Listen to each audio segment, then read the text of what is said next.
Manolo Blahnik. Balenciaga. Vigas Luna.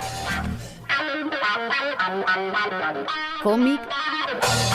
¿Por qué a Cayetana la pintas tan guapa y a mí tan fea? Teatro, literatura, graffiti, danza. Todos le deben mucho a un aragonés. Dicen que todas las cosas que vemos o imaginamos, Francisco de Goya las pintó en algún momento. ¿Será por eso que su sombra se alarga más de 200 años después?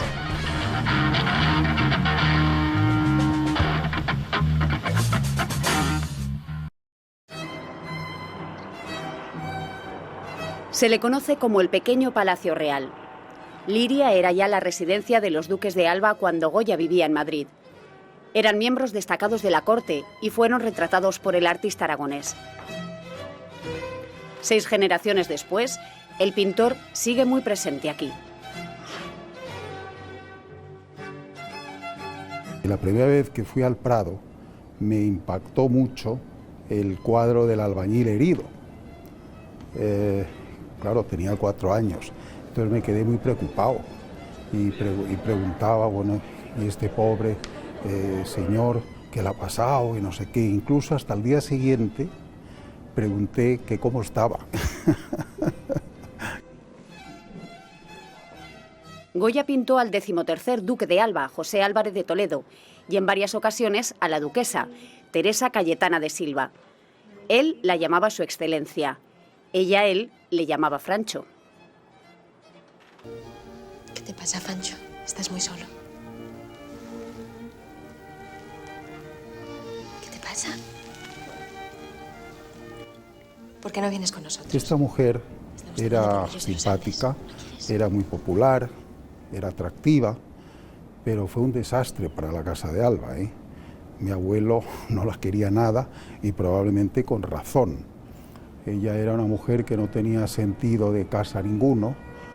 Gracias a esa etapa que fue desastrosa, pues se perdió la Venus del espejo de Velázquez. Os voy a mostrar mi secreto más querido.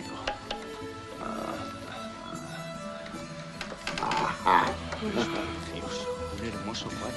Amigo Godoy, ¿no estaba este cuadro en el Palacio de la Duquesa? Estaba, pero ya no está. ¿Qué decís del cuadro, Goya? Perdón. ¿Qué decís del cuadro? Que es una obra de arte. Y la Madonna de Alba de Rafael. Había un gran respeto entre los dos. Goya tenía mucha admiración a ella y ella mucha admiración a Goya. El tema sentimental no hay ninguna documentación que atestigue nada de eso. De manera que todo eso es leyenda y todo eso, pues no hay nada que realmente atestigue esa relación amorosa entre los dos. Lo que había, repito, era una gran admiración. La Duquesa de Alba es un cuadro más conocido, es un gran cuadro, pero a mí personalmente me gusta más el cuadro de la Marquesa de Lazán.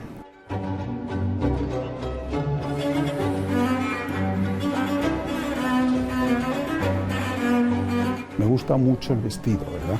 El trazo, es como la época impresionista, ¿verdad?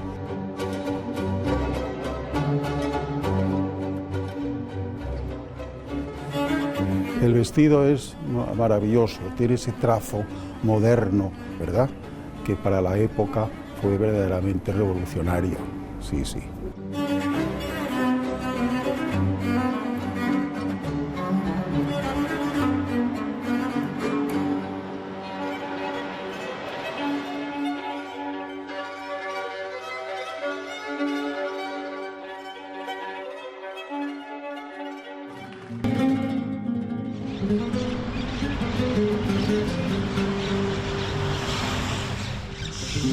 Debía de tener yo pues entre 3 y 4 años. Cuando pasábamos cerca de los fusilamientos del 3 de mayo, mis ojos veían exactamente en las cabezas de primer término con los disparos, ¿no? Y luego en la sangre.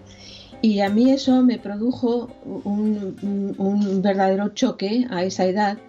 E incluso tuve durante mucho tiempo, años, una pesadilla recurrente en la cual veía montones de muertos en las esquinas de la calle donde yo vivía. El Museo del Prado es uno de los grandes centros mundiales del arte y Goya es el artista del que más obras posee. A su supervisión se ha dedicado durante décadas Manuela Mena, como jefa de conservación de este área. Jubilada desde hace casi 3 años, sigue estudiando su figura desde Londres. Cuando miro de cerca, me meto dentro de la superficie del cuadro, le veo pintando con a veces un detalle que es casi de miniaturista flamenco del siglo XV, es decir, es una cosa que se ocupa del más mínimo detalle. Es eso una de las cosas que más me gustan de él, el sentido de la perfección, de la limpieza y de la claridad.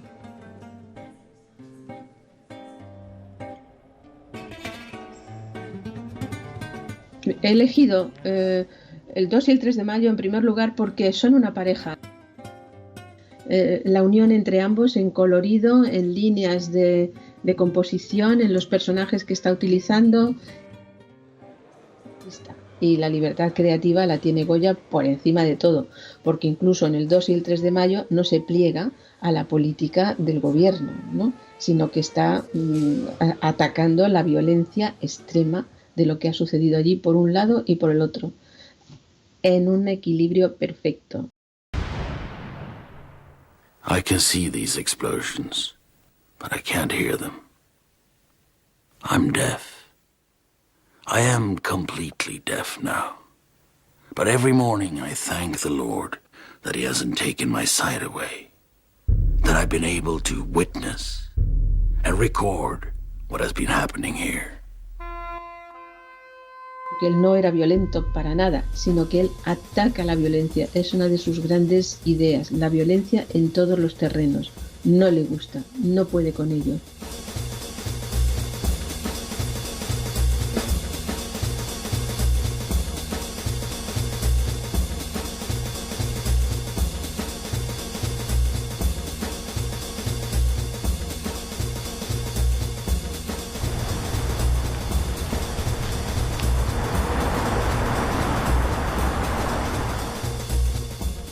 José Lázaro, desde jovencito, tiene una vinculación bastante interesante y estrecha con Aragón, ¿no? Al fin y al cabo, él abandona su pueblecito, Beire, que está muy cerquita de Olite, para estudiar bachillerato en Sos de Rey Católico. Y a partir de ahí, bueno, pues evidentemente comienza ese interés por el arte aragonés. José Lázaro Galdiano fue un hombre de negocios, un financiero, con mucho éxito en la vida, la verdad, pero también muy interesado por el mundo del arte, por el mundo de la colección, del coleccionismo. Lázaro comienza a coleccionar Goyas en torno a 1900, además participa en la primera exposición que se hace para reivindicar la figura de Goya y continúa coleccionando Goyas toda su vida realmente. Y creo que sería uno de los ojitos derechos de Lázaro esta pareja de cuadros que son El aquelarre y las brujas. Realmente son dos de las pinturas más universales de Goya y que casi podíamos considerar casi como emblema del propio Museo Lázaro Galdiano, ¿no? Desde 1954 se viene publicando la revista Goya, la inauguró José Camón Aznar. Es un homenaje también a ese gusto de Lázaro por Goya y es una revista que creo que es una de las más prestigiosas, por supuesto, de España, pero también a nivel internacional. Lázaro Galdiano, al final de su vida, dejó todas sus posesiones al Estado español. Creo que fue un ejercicio de generosidad que pocas veces se ha visto, porque no solamente dejó sus colecciones personales, sino también su casa, sus posesiones, su dinero, y además lo dejó sin ningún tipo de condición, para que los disfrutemos ahora todos los españoles.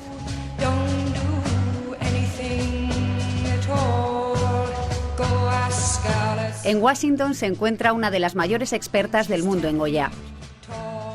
Janice Tomlinson conoció su obra mientras estudiaba en España. Poco imaginaba en aquella visita al Museo del Prado con 16 años que el artista zaragozano iba a marcar su vida. Durante mi colegio vivía en España, específicamente Barcelona, porque mi padre dirigía un programa de estudiantes, se llama School Year Abroad, y ahora este programa está en Zaragoza. Hicimos un viaje con estudiantes a Madrid y por primera vez entré en el Prado. Un mes después cumplí los 17 años y mi mejor amiga me dio un libro sobre Goya. Cuando empecé a hacer mis estudios, el máster, pensaba hacer románico catalán, pero no sé, cambié de día y de repente decidí hacer un tesis doctoral sobre Goya. Sobre documentos ha desmontado mitos y leyendas sobre Goya en una biografía que está a punto de ver la luz. Tiene una complejidad que me atraía por esa manera de pensar no en una imagen sino en varios, en combinar temas, pero todos relacionados para ilustrar un tema. Tenía una gran fe, de gran convicción de su vocación como artista, de su capacidad de crear, él diría de su invención, pero también era un hombre muy sociable. Desde el principio en Zaragoza, cuando estaba joven, y también su sociabilidad le abrió caminos, creo, dentro de la corte. Era buen hombre, era hombre de familia, era católico, era fiel a su rey, a su trabajo. En este salón de los Osuna estaban las más brillantes inteligencias de España, las gentes más preparadas y sensibles, los políticos más ambiciosos. Goya político no lo veo. Y también las mujeres más hermosas y elegantes. Aquel mundo me gustaba, debo reconocerlo, aunque yo no encajaba bien en él. De un Goya mujeriego, no lo veo.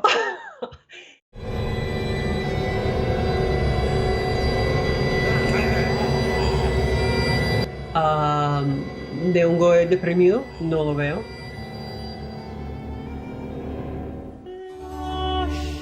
La familia de Carlos IV que está en el Prado. La pintura, cómo lo pinta, es obra virtuosa, con pinceles de varios tamaños.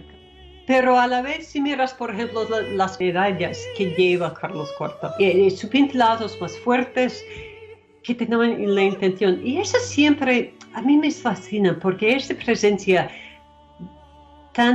de esas pinceladas tan fuertes es como puedes imaginar al artista, ¿no?, poniéndolos en la tela. Es casi como tener a Goya presente contigo cuando estás mirando la pintura.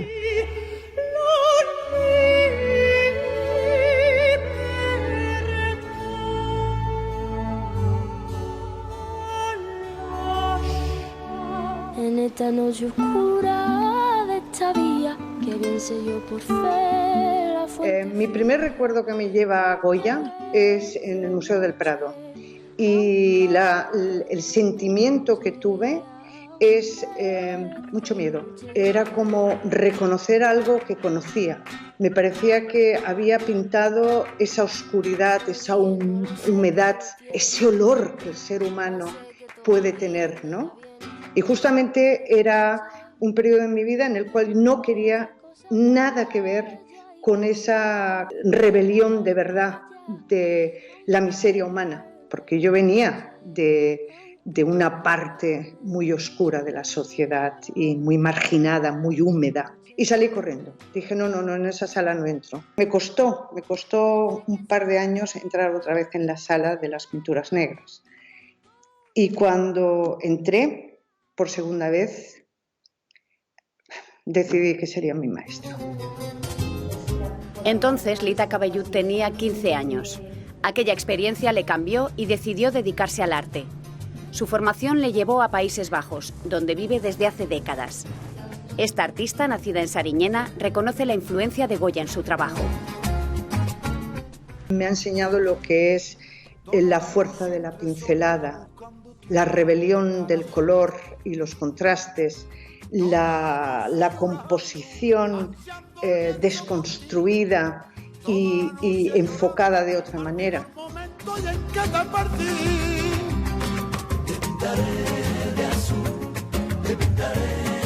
Sus amarillos, ¿verdad? Sus amarillos, ¿eh?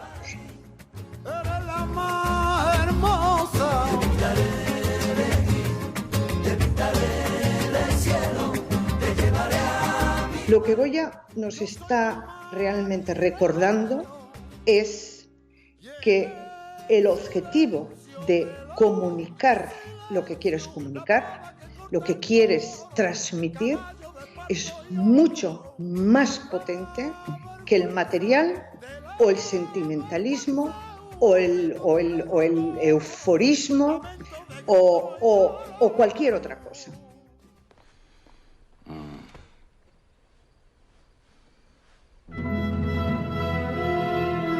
A mí una de las obras que me impresiona mucho es el viejito que está con una cuchara comiendo y hay una especie de calavera que le está haciendo compañía. Es la soledad tan tremenda de este pobre anciano que en realidad su compañía es la muerte. Su compañía es el que está con él, es a lo que más tememos. Y esto es cuando tantas personas pierden todo en esta vida. Nos agarramos a lo que más tememos. Y lo que más tememos se hace nuestro compañero, se hace nuestra familia. Poder transmitir un mensaje. Y es el mensaje sobre la humanidad. A mí me importa la gente a mi alrededor, a mí me importa la gente que no conozco, a mí me importa el mundo, me importan nosotros, me importas tú, me importo yo. Y esto es lo que me ha enseñado Goya.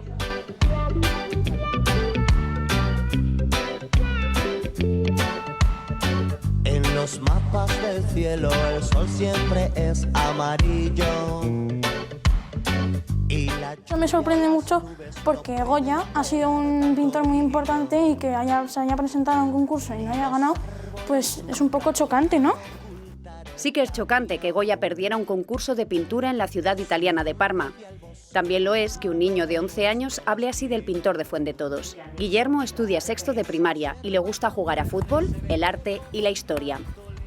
Vivió en Italia, que también vivió en Madrid, y que nació en Fuendetodos, creo, sí, y que también estuvo mucho en Zaragoza y que en sus travesías por el mundo que pintó muchos cuadros. Es una de mis favoritas porque refleja el momento en el que los soldados de la Guerra de la Independencia fusilan a unos miembros de la población civil de Madrid. Y el más destacado es esta persona que se destaca mucho porque lleva un color blanco que es muy luminoso, y los demás, lo que me impresiona mucho es que los soldados llevan la cara tapada. En los dibujos de la guerra y todo eso salen a los soldados como heroicos y todo eso, y aquí los sacan pues como villanos. ¿Te gusta que te manden las frases? No lo podemos conseguir. A mí me gusta mucho la historia y que haya cuadros de momentos históricos me parece bastante interesante. Como no hay fotos, pues que haya cuadros me parece bastante admirable. Sí que puede ser que Goya quisiera reflejar la realidad, al menos en este momento histórico. Después sí que es verdad que hay otros momentos en los que hace más cuadros mitológicos y todo eso. Y pues me gusta mucho este cuadro y me parece que el momento histórico que refleja es importante. Basta con desearlo y podrás recorrer todo el mundo. 2, 3, 4.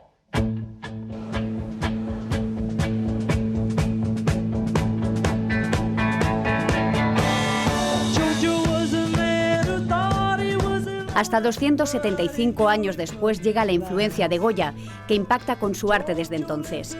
No importa la edad o clase social. La fuerza de su pintura, su maestría y la esencia del ser humano en sus obras sigue siendo actual.